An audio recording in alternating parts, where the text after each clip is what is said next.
Today, in Movies and More, we're gonna talk about Glenn Powell's upcoming film, The Running Man. But The Running Man is more than just a new film that is about to be released. The Running Man is a criticism about the way media and networks affect our beliefs. So please, you are with me, your host, Lalo Eduardo.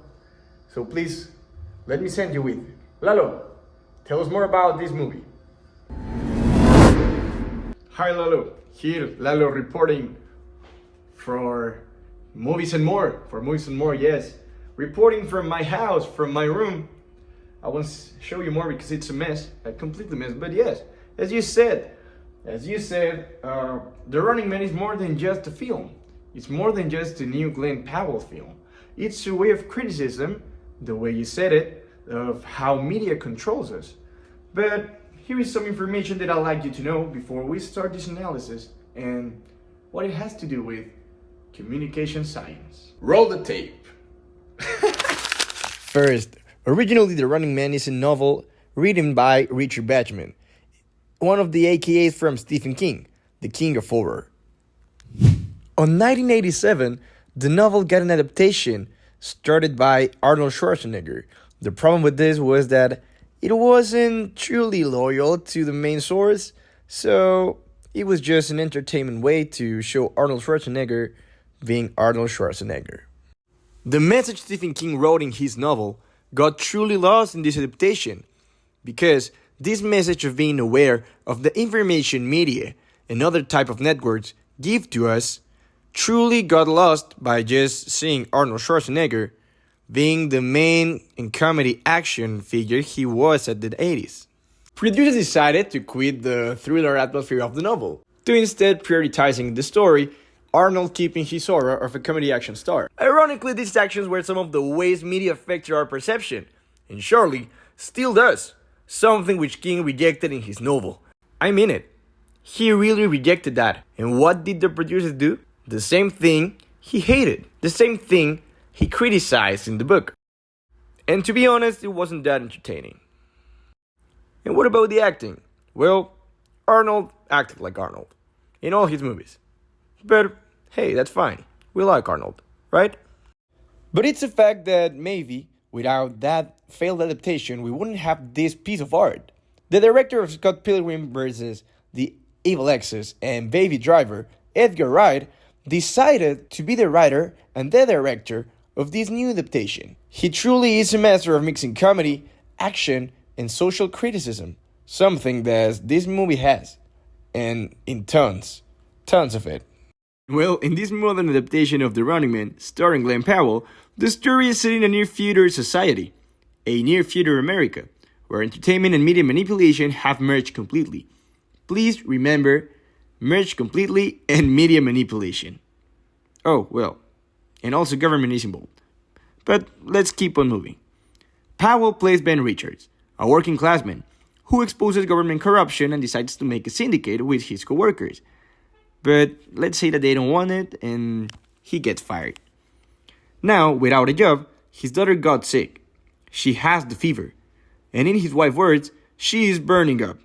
And neither do Ben nor his wife Emma have a salary to get her the attention she needs. And that's how eventually Ben ends up being forced into competing with two other contestants in the most famous reality competition, The Running Man. But what is the problem with being in a competition where you can win $1 billion if you win?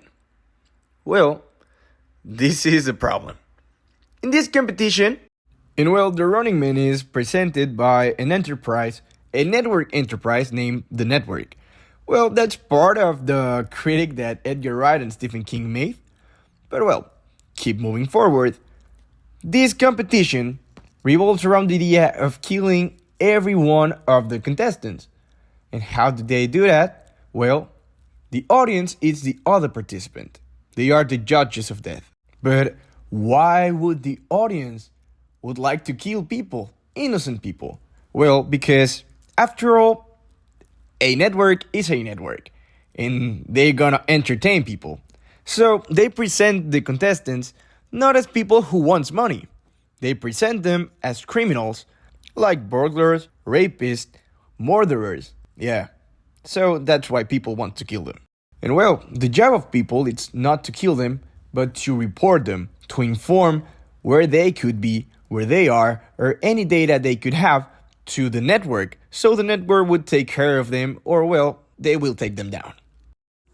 And well, that's like a quid pro quo. Audience wins entertainment, spectacle, show, and the network wins viewers. Well, and as we all know, viewers means money. Money means income. So, win-win. And now that everyone is a threat for his life, Ben needs to get undercover or, well, start to run. Throughout the film, we all learn how this media works. How does entertainment media works? They do not care about rules. They do not care about intention. They do not care about people.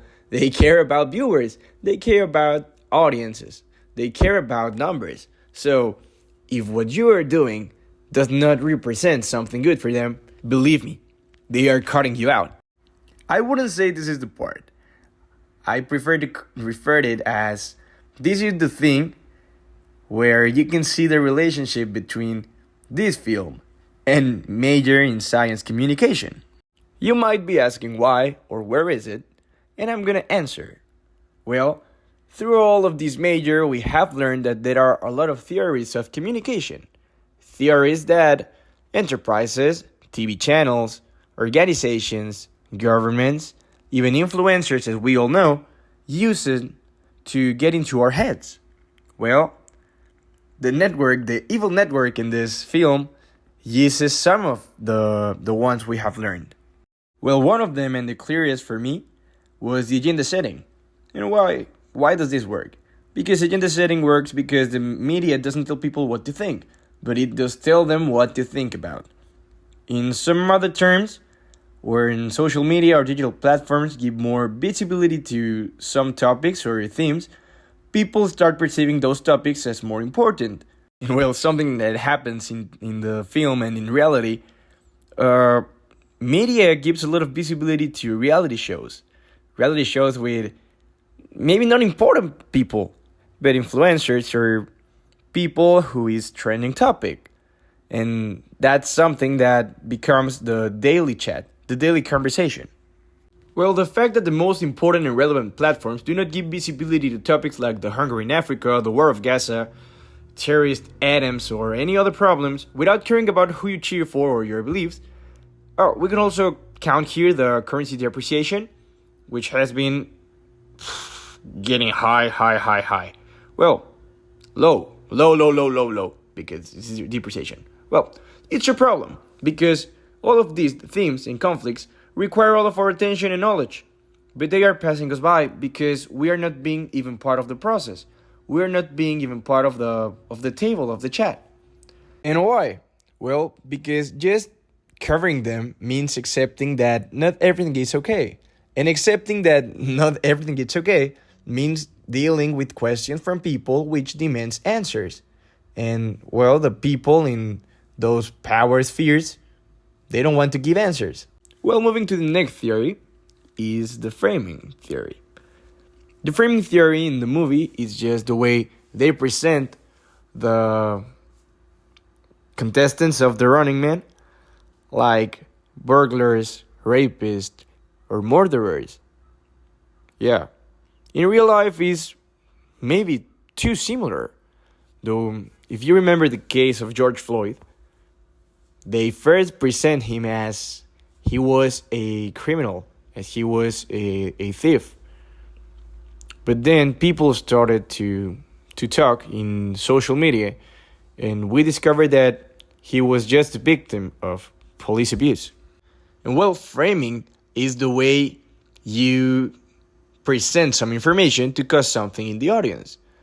From a different angle, it's like the say of the glass empty, or the glass half empty or half full.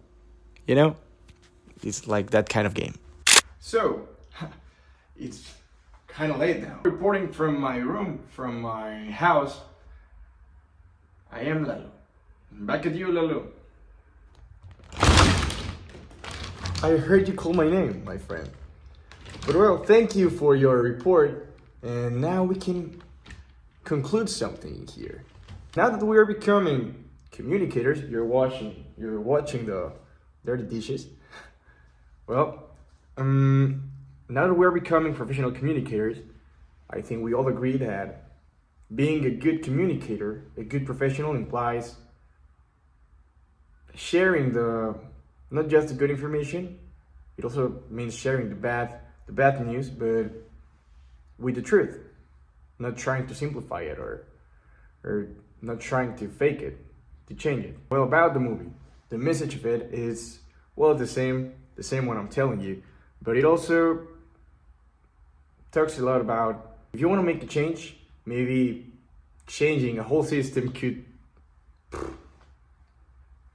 you could spend a lot of years trying to do it, but if no one does it, if you do not start, it's sure that a change won't happen. So at least try it, try to be revolutionary, try to be that flame who causes the fire.